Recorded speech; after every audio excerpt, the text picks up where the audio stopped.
देखो, सिंपल बात है, जब डिविडेंड डिक्लेयर होता है तो या तो पोस्ट एक्विजिशन प्रॉफिट से होता है या तो प्री एक्विजिशन प्रॉफिट से होता है। ये सारे इंफॉर्मेशन सम्स में बहुत क्लियरली दिया हुआ रहता है। ऐसा नहीं है कि हम लोग को कैसे पता चलेगा, या तो क्लियरली पोस्ट एक्विजिशन प्रॉफिट लिखेगा या फिर डेट लिखेगा। तो यहाँ पे बोल रहा है कि हम लोगों को अगर पोस्ट एक्विजिशन प्रॉफिट से डिक्लेयर होता है तो सब्सिडियरी कंपनी भी डिक्लेयर कर सकता है और होल्डिंग कंपनी भी डिक्लेयर कर सकता है।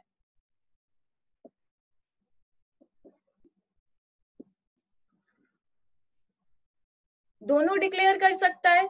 अगर सब्सिडियरी डिक्लेयर करता है तो या तो वो अकाउंटेड रहता है या तो नॉट अकाउंटेड होता है।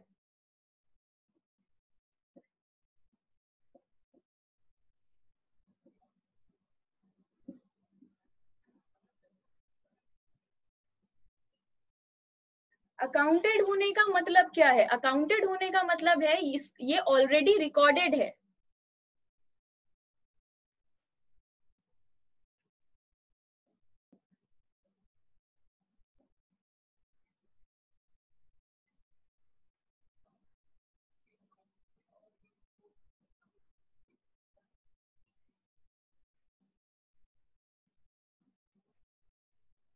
अब अगर वो चीज ऑलरेडी रिकॉर्डेड है, जो भी ट्रीटमेंट किया जाता है वो अगर ऑलरेडी हम कर चुके हैं, तो दो बात हो सकता है, या तो करेक्टली रिकॉर्ड किए होंगे या तो रॉन्गली रिकॉर्ड किए होंगे।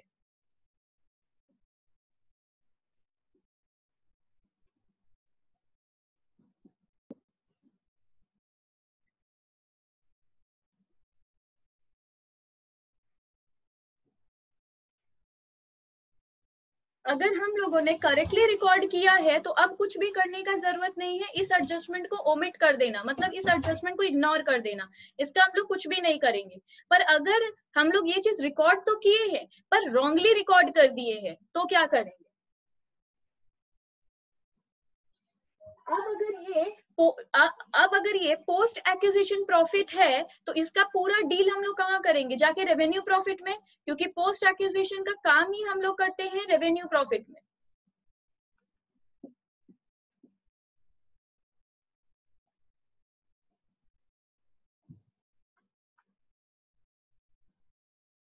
तो हम लोग क्या करेंगे? रेवेन्यू प्रॉफिट से इसको, जो भी रेवेन्यू प्रॉफिट होगा उससे हम लोग इसको लेस कर देंगे।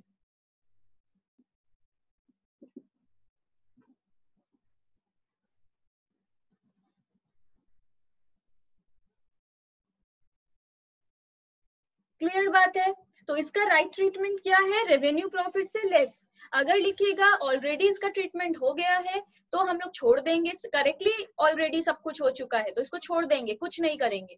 पर अगर ये इसका काम किए हैं पर रॉन्गली कर दिए हैं तो हम लोग क्या करेंगे? रेवेन्यू प्रॉफिट में जाकर डिविडेंड को लेस कर देंगे, काम खत्म हो जाएगा। दूसरा काम हम लोग क्या करेंगे? ये पूरा मैटर सब्सिडियरी का खत्म हो गया। अब अगर यही डिविडेंड होल्डिंग कंपनी डिक्लेयर करता तो क्या होता?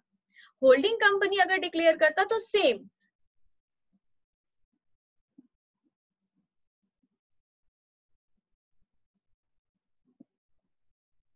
वो भी इसको डील तो रेवेन्यू प्रॉफिट में ही करता। क्यों? क्योंकि ये पोस्ट एक्विजिशन प्रॉफिट है। पोस्ट एक्विजिशन प्रॉफिट का कोई भी काम करेंगे तो हम लोग रेवेन्यू प्रॉफिट में ही, इसलिए इसको रेवेन्यू प्रॉफिट में करेंगे। पर वो क्या करेगा? ऐड। क्यों बता रहे हैं?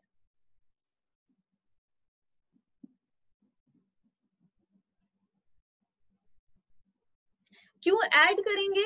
क्योंकि सब्सिडियरी कंपनी डिविडेंड दे रहा है, इसलिए उसका खर्च है, इसलिए प्रॉफिट को वो कम कर देता है। पर होल्डिंग कंपनी को डिविडेंड मिल रहा है, उसका ये इनकम है, इसलिए उसका प्रॉफिट बढ़ जाता है। ऐड।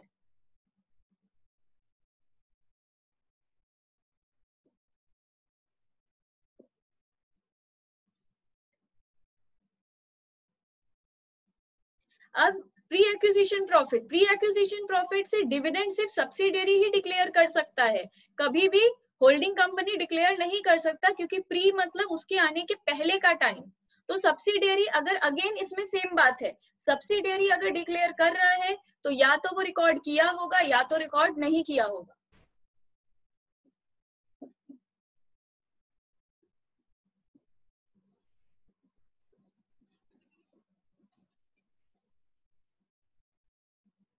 अगर वो ऑलरेडी रिकॉर्ड किया है तो देखना पड़ेगा करेक्टली रिकॉर्ड किया है या रॉन्गली।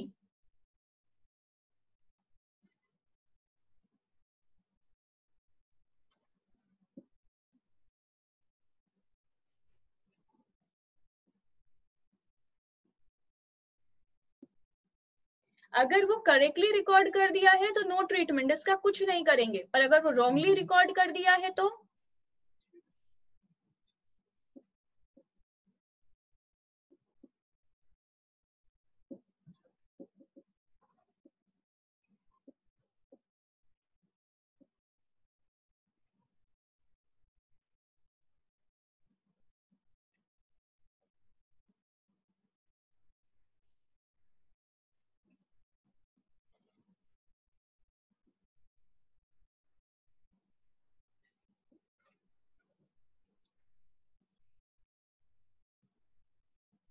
अगर सब्सिडियरी ने इसे रॉन्गली रिकॉर्ड कर दिया है तो हम लोग दो चीज करेंगे। पहला, कॉस्ट ऑफ इन्वेस्टमेंट से इसको डिडक्ट कर देंगे।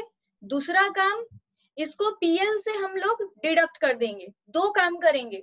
अगर सब्सिडियरी ने रॉन्गली रिकॉर्ड कर दिया है तो हम लोग को दो चीज करना पड़ेगा। पहला, कॉस्ट ऑफ इन्वेस्टमेंट से लेस कर देंगे। दूसरा, डिविडेंड हम लोग पीएल से भी लेस कर देंगे। और अगर नॉट अकाउंटेड है, उसने रिकॉर्ड ही नहीं किया है, तो क्या करेंगे?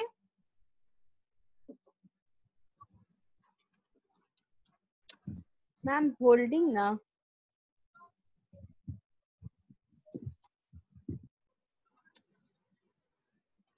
अगर नॉट अकाउंटेड फॉर है तो हम लोग डिडक्ट करेंगे फ्रॉम कॉस्ट ऑफ इन्वेस्टमेंट।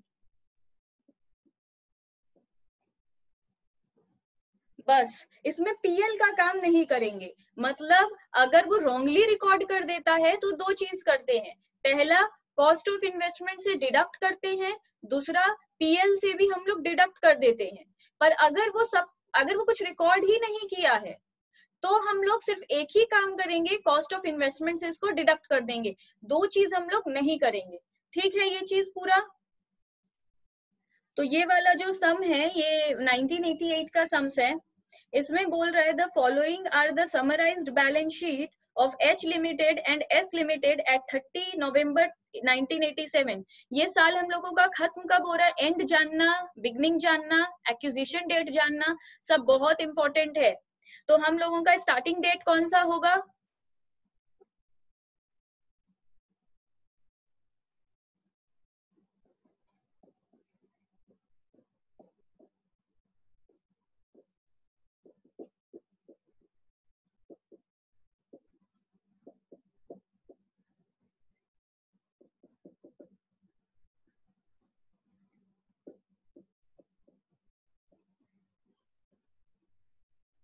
हम लोगों को इंफॉर्मेशन दिया है कि हम लोगों का साल खत्म होता है 30 नवंबर। कैसे पता?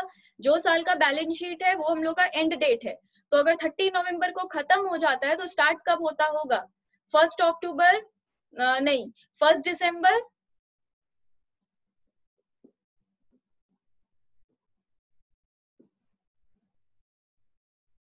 ये हम लोगों का शुरू होता है 1 दिसंबर 1986 को और एंड हो जाता है 30 नवंबर 1987 को। तो अब बोल रहा है, अब पूरा एक बैलेंस शीट दिया हुआ है। सबसे पहले हम लोग क्या देखते हैं, acquisition date. You are required to prepare balance sheet as at 30 November 87। H limited acquired shares on 1/12/86। मतलब एकदम बिगनिंग में ही एक्वायर कर लिया था।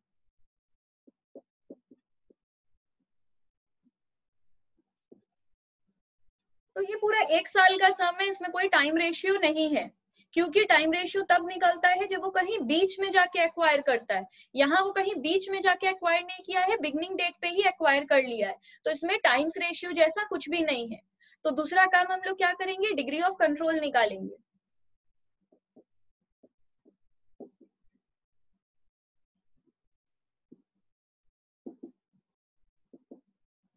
डिग्री ऑफ कंट्रोल के लिए हम लोग क्या देखते हैं कि एच ने कितना शेयर परचेज किया है। तो एसेट साइड में देखो, इन्वेस्टमेंट के नीचे लिखा हुआ है 10,000।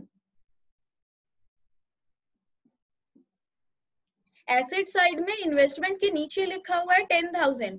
अब देखेंगे एस लिमिटेड का कितना शेयर था।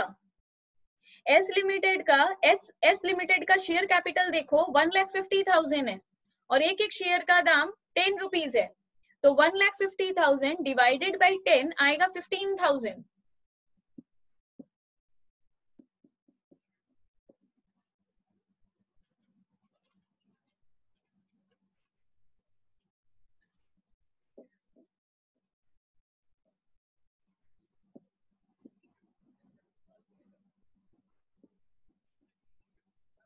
तो हम लोगों का माइनॉरिटी इंटरेस्ट कितना है 33.33%।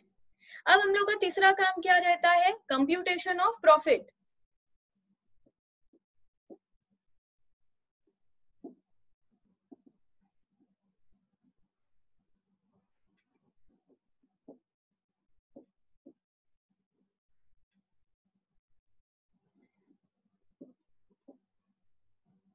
हम लोग दो कॉलम बना लेते हैं, एक पर्टिकुलर्स, एक कैपिटल प्रॉफिट, एक रेवेन्यू प्रॉफिट। इसके लिए हम लोग फिर आगे पढ़ते हैं।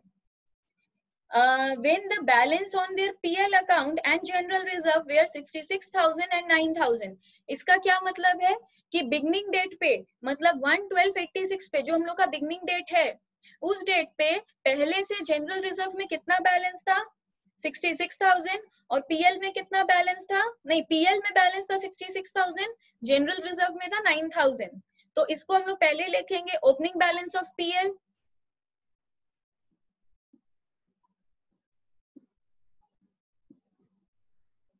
अब ये जो ओपनिंग बैलेंस ऑफ पीएल होता है ये कैपिटल प्रॉफिट में जाएगा।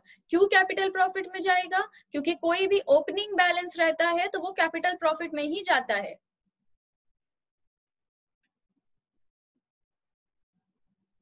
अब हम लोग चेक करेंगे कि ऊपर बैलेंस शीट में सिर्फ एस लिमिटेड के कॉलम को देखना, एच के कॉलम का कोई काम नहीं है। तो एस लिमिटेड का पीएल देखो 80,000 है, मतलब स्टार्टिंग में था 66,000 और अब एंड डेट पे कितना है 80,000, तो पूरा साल में उसका प्रॉफिट बढ़ा है।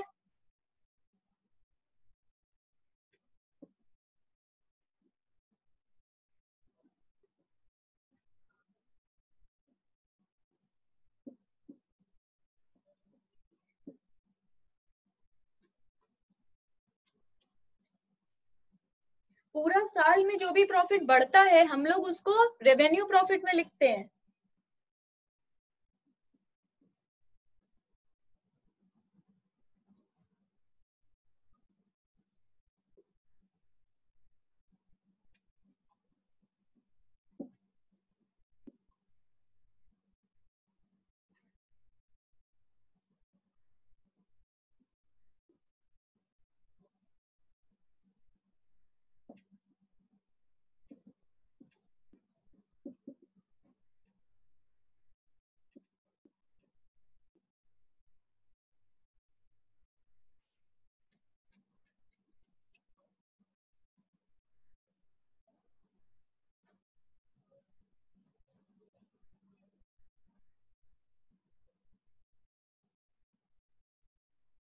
ये हम लोगों ने क्या किया, फिर लिखा opening balance of general reserve. Opening balance हमेशा कैपिटल प्रॉफिट में जाता है, इसलिए कैपिटल प्रॉफिट में 9,000 लिख दिए।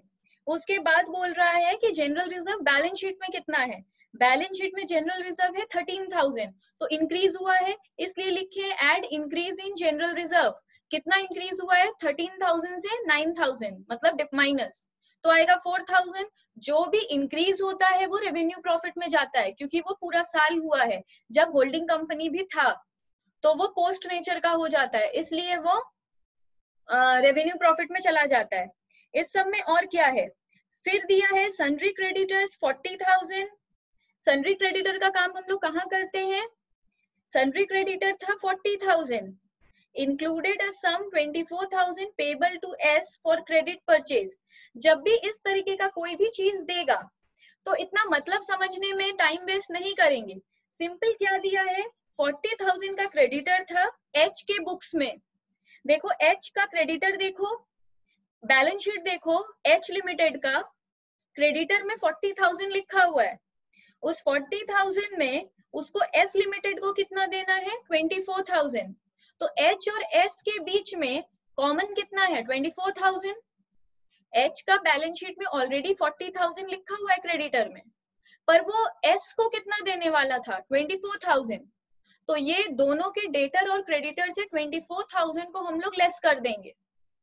ठीक है, ये बैलेंस शीट का काम है, दो जगह करना होता है, क्रेडिटर से भी लेस कर देंगे, डेटर से भी लेस कर देंगे, ये काम वहां पे हो गया।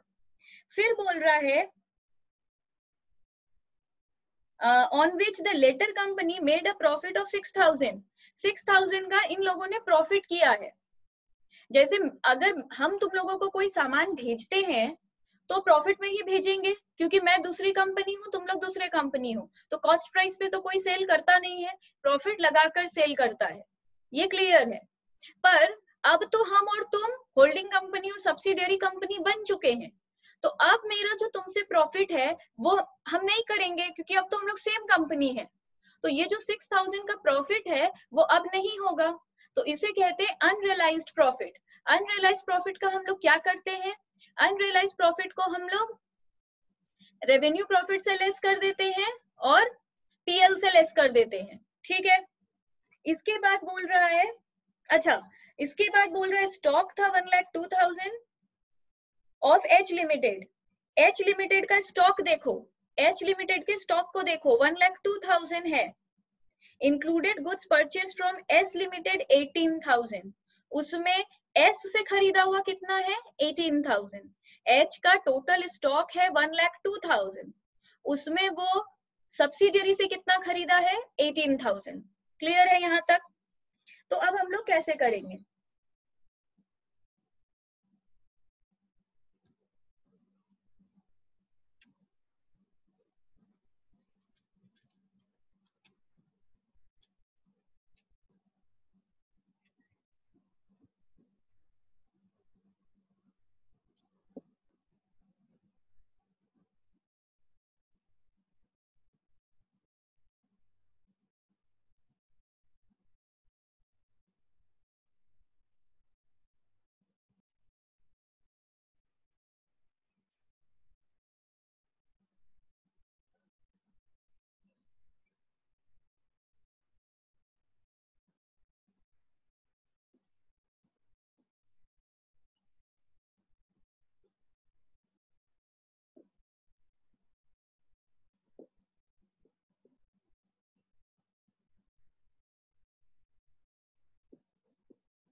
ये क्या लिख रहे हैं, सब्सिडियरी का खुद का शेयर कितना था 15,000, उसमें से 10,000 तो होल्डिंग ले लिया था, तो माइनॉरिटी खुद कितना लेके रखा था सिर्फ 5,000, उसका फेस वैल्यू है 10 रुपीज ईच, तो 5,000 इंटू 10 50,000।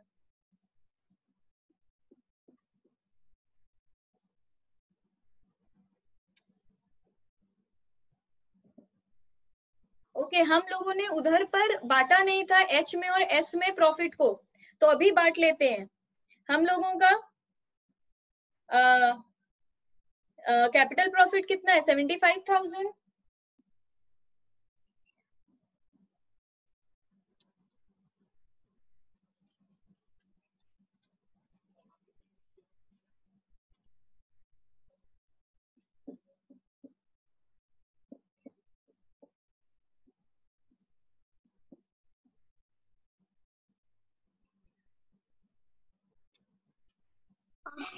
दी एक चीज पूछना है।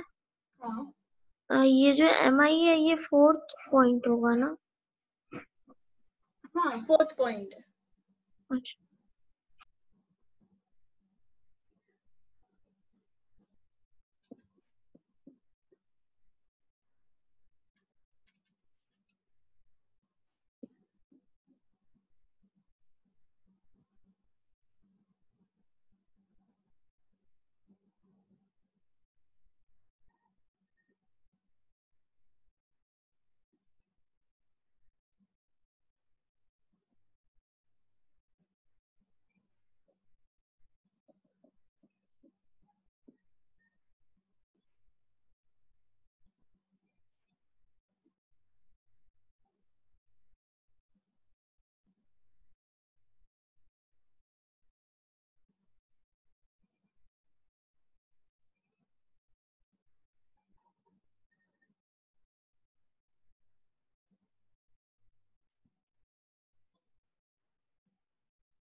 मैम एक डाउट है, रेवेन्यू प्रॉफिट 18,000।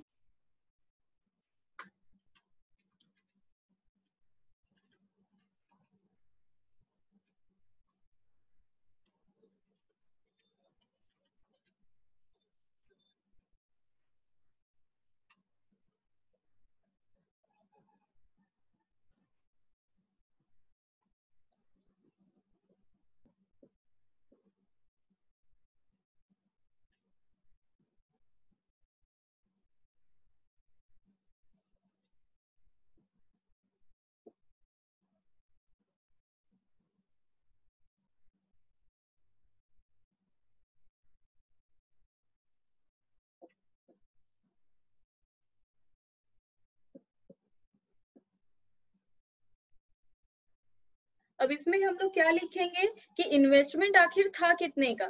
इन्वेस्टमेंट हम लोगों का कितने का है, इन्वेस्टमेंट का अमाउंट देखो 1,80,000 है।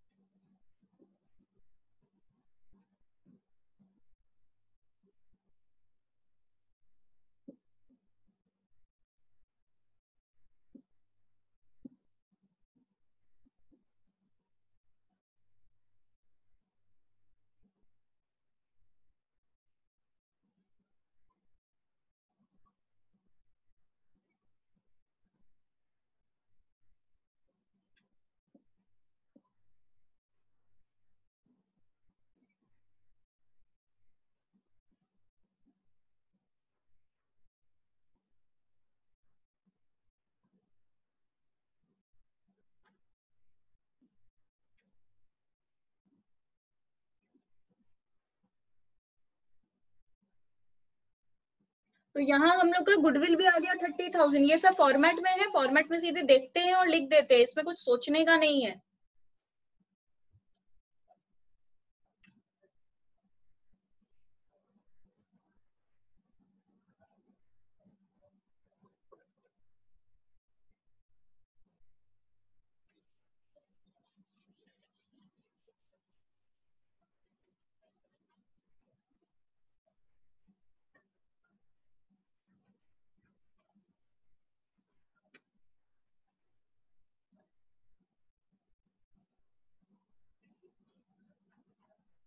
कंट्रोल के बाद हम लोगों का नेक्स्ट काम क्या होता है, कॉस्ट ऑफ कंट्रोल के बाद, कॉस्ट ऑफ कंट्रोल के बाद हम लोग अनरियलाइज्ड सीधे बैलेंस शीट बना लेंगे, क्योंकि इसमें हम लोगों का इसके बाद कुछ करने का है नहीं। ठीक है,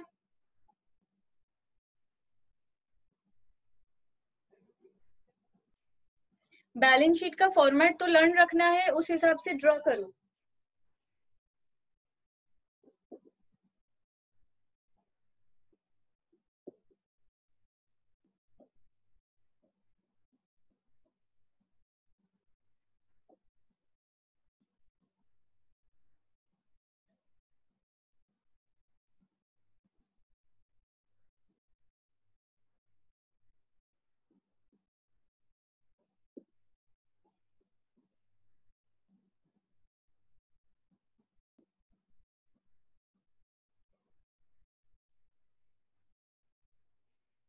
तो सबसे पहले हम लिखे हैं इक्विटी एंड लाइबिलिटीज, फिर शेयर होल्डर्स फंड, फिर शेयर कैपिटल, फिर रिजर्व्स एंड सरप्लस, फिर माइनॉरिटी इंटरेस्ट, उसके बाद है करंट लाइबिलिटीज।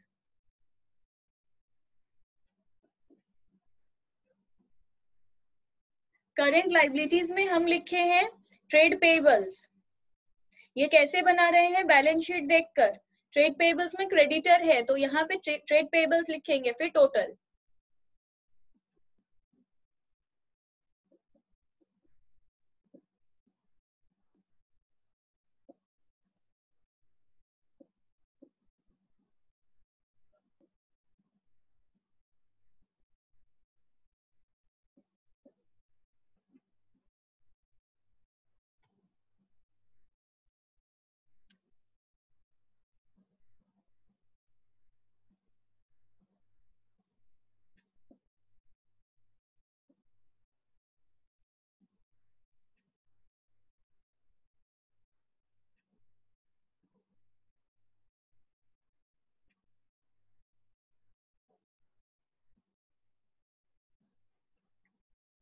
फिर क्या लिखा है हम लोगों ने, एसेट्स, फिर non current assets, fixed assets, tangible assets, intangible assets, current assets, trade receivables, cash and cash equivalent, फिर टोटल। ठीक है, अब नोट किसका किसका बनेगा? शेयर कैपिटल का तो हमेशा बनता है, बनाना ही पड़ेगा, मैंडेटरी है। रिजर्व्स एंड सरप्लस का बनाना पड़ेगा, क्योंकि पीएल ये सब कुछ ऐड करते हुए हम लोगों को दिखाना है, इसलिए इसका भी बनाना पड़ेगा। उसके बाद हम लोगों का ट्रेड पेबल्स है। ट्रेड पेबल्स में क्रेडिटर का लिखकर दिखाना है, इसलिए नोट बनेगा। टेंजिबल एसेट में प्लांट, फर्नीचर ये सब ऐड करना है।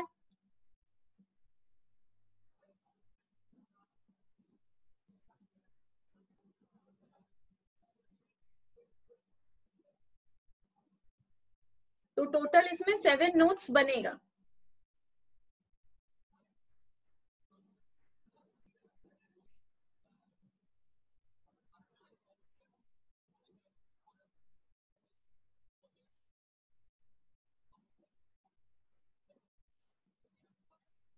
तुम लोग इसको सम के नीचे बनाना, मेरा प्लेस नहीं है इसलिए हम यहाँ बना रहे हैं, नोट्स टू अकाउंट्स। पहला है शेयर कैपिटल। यहाँ जो हम लोग कैपिटल लिखते हैं वो सिर्फ होल्डिंग कंपनी का होना चाहिए। होल्डिंग कंपनी का कितना कैपिटल है? 4 लाख। तो उसको 10 से डिवाइड करेंगे तो कितना आएगा? 40,000।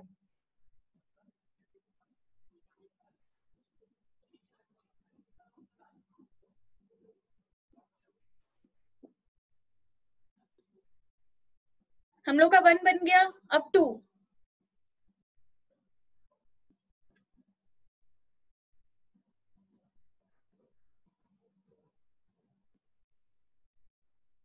यहाँ पे रिजर्व एंड सरप्लस हम लोग किसका लिखेंगे?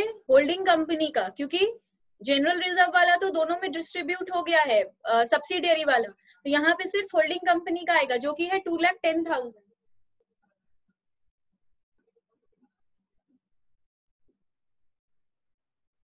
पीएल भी सिर्फ होल्डिंग का आएगा, जो कि है 1,50,000।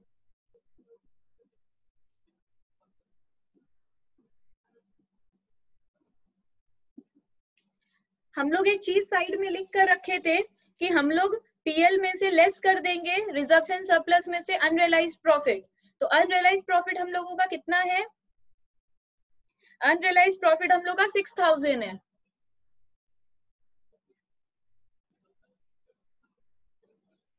हम लिख दिए हैं लेस अनरियलाइज्ड प्रॉफिट 6,000। ठीक है, उसके बाद इसमें और हम लोग कुछ करते हैं नहीं, रिजर्व्स एंड सरप्लस में से और कुछ नहीं होता है। ठीक है, तो उसको छोड़ दे रहे हैं।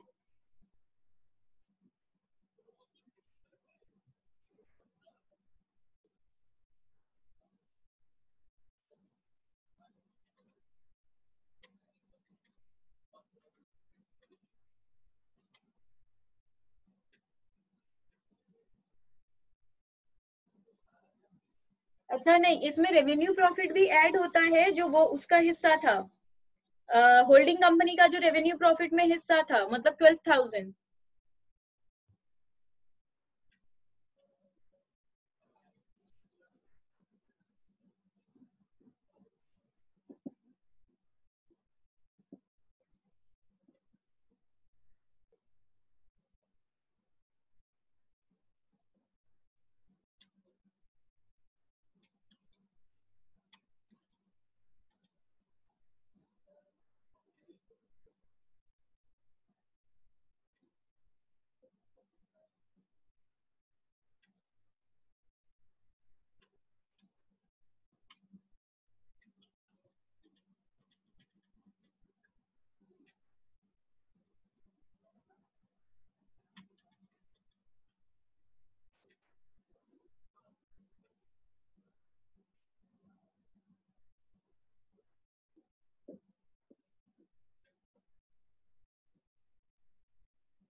एमआई तो हम लोग खुद ही कैलकुलेट करके रखे थे, 81,000।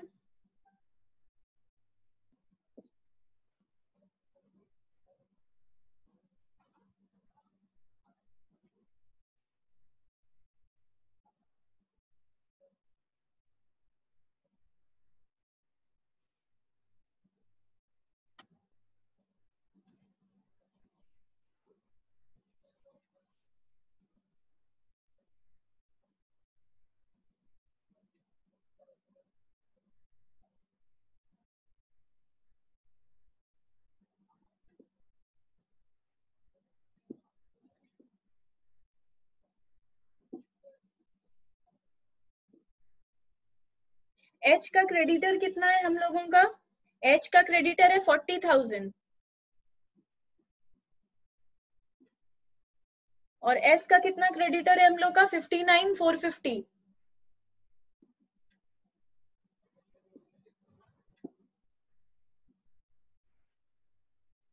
उससे लेस करेंगे mutual set of. Mutual set of मतलब जो 40,000 और 24,000 था उसमें छोटा वाला 24,000।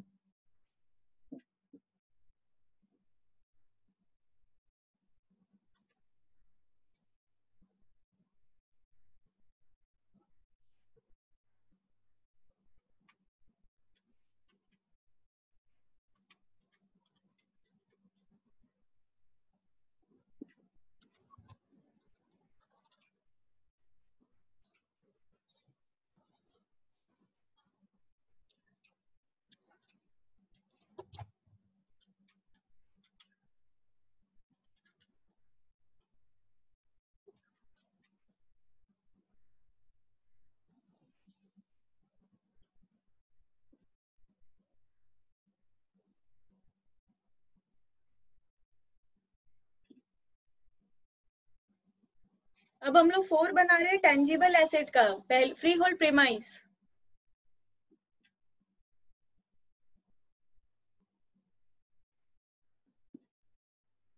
एच का कितना है? 2,20,000।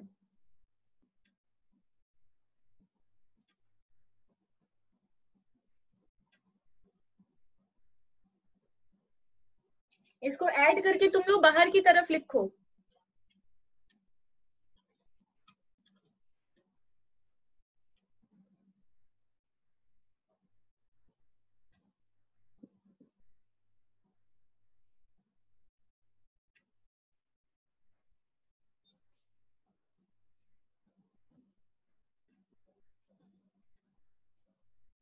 फिर है प्लांट एंड मशीनरी होल्डिंग का, हाँ 1,15,000।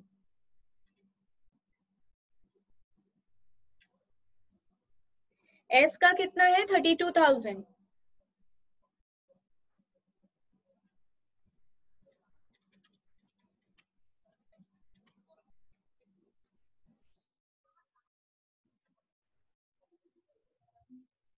उसके बाद क्या है? फर्नीचर।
अगर क्रेडिटर से म्यूचुअल सेट ऑफ लेस हुआ है तो डेटर से भी म्यूचुअल सेट ऑफ लेस होगा, इसलिए लेस हुआ।